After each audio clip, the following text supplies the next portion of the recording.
Estuvimos allí la primera vez en el año 2007, aquí afuera. Luego estuvimos en el mes de abril del 2008 con una gran campaña con todas las iglesias. Y volvemos a estar en este 2009, iniciando el año para bendecir la ciudad de Villa Hayes. Es un placer estar con ustedes, verles a algunos que les conozco de otras oportunidades y poder saludarles y uno regocijarse con la gente que conoce.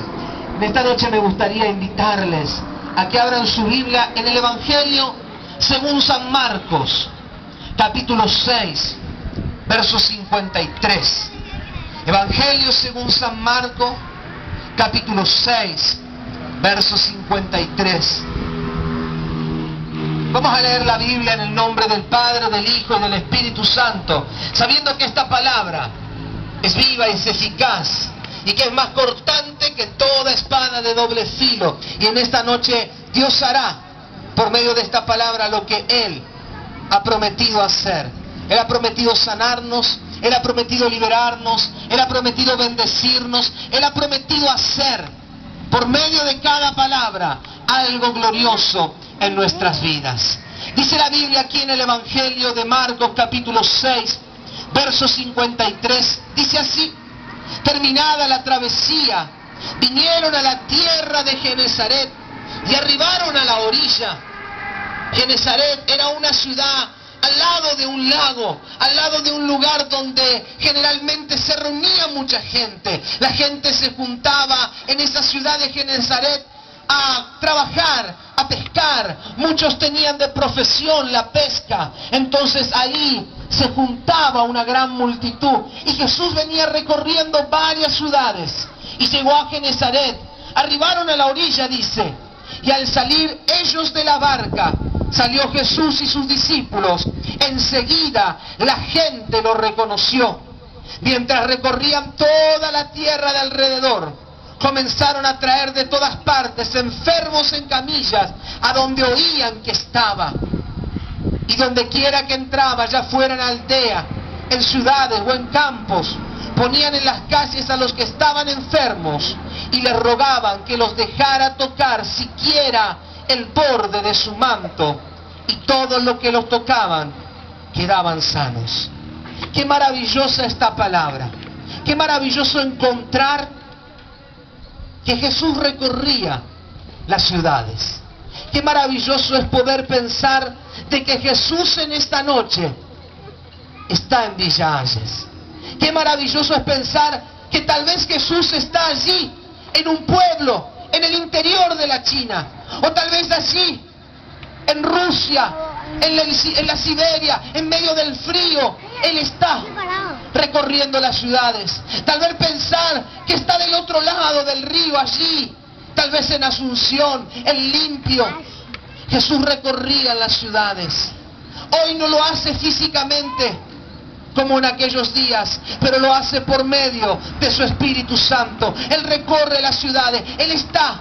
La Biblia nos dice que los ojos del Señor contemplan toda la tierra, están mirando toda la tierra para mostrar su poder y su favor para aquellos que tienen un corazón para con Él. Saben, los ojos de Dios en este momento están sobre este lugar, pero a la vez los ojos de Dios están tal vez mirando allí, en un pueblo, como te decía, en el interior, en China, o tal vez están aquí del otro lado del río, en Asunción, contemplando a quienes tienen un corazón para con Él.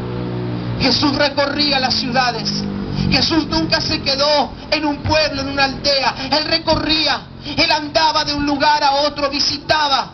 Y en cada lugar a donde Jesús llegaba, la gente lo reconocía. La gente muchas veces se acercaba a Él porque habían oído de los milagros. Muchos se acercaban a Jesús porque en algún momento alguien les contó y le dijo: ¿sabes? Jesús hizo un milagro en aquel lugar. Y la gente iba tras Jesús. La gente recorría a veces kilómetros. La Biblia nos narra en unos capítulos adelante, de ahí del capítulo 6, que en un momento una multitud, cerca de 4.000 hombres, y sin contar mujeres y niños, estuvieron 3 días en el desierto, escuchándole a Jesús hablar y predicar. 3 días, y dice que esta gente en esos 3 días no había comido nada. La gente no estaba comiendo porque estaban disfrutando de la mejor de todas las comidas. Estaban disfrutando de lo mejor. Estaban escuchando la palabra que salía de la boca de Jesús. Le escuchaban a Él hablar y ellos no necesitaban tener comida. La palabra era su alimento. La Biblia nos habla y nos dice que vendrán días donde la gente tendrá hambre y sed de oír la palabra de Dios. Esta gente tenía tanto hambre, tanta sed de oír a Dios, que se habían olvidado hasta de comer. Ya no tenían ni deseo de comer porque escuchaban una palabra que les llenaba. Escuchaban a alguien que les podía hablar, enseñándoles acerca del amor. Y Jesús estaba allí. Recorría ciudades, pueblos, aldeas, todos los lugares. Y la Biblia nos dice aquí que al salir de la barca, enseguida la gente lo reconoció. Y yo siempre que miro este versículo, yo digo, ¿cómo hicieron para reconocerle? ¿Qué había en la persona de Jesús? ¿Qué era lo que los hombres veían en él? ¿Qué era lo que la gente veía en ese hombre? Un hombre que había sido un carpintero, un hombre que había sido criado en uno de los lugares más humildes, un hombre común y corriente, pero la gente lo reconocía. La gente lo veía a Jesús y decían, seguramente este hombre tiene algo distinto. Seguramente este hombre expresaba algo distinto. Tal vez como hay varios versículos que nos dicen que muchos les decían, ¿quién es este que aún los vientos y los mares le obedecen? Jesús estaba en medio de una tormenta y se puso en pie, reprendió los vientos y el mar y hubo calma, quietud, y la gente tenía temor y decía, ¿quién es este? ¿Quién es este hombre? La gente le escuchaba enseñar en la sinagoga, en los templos de aquella época.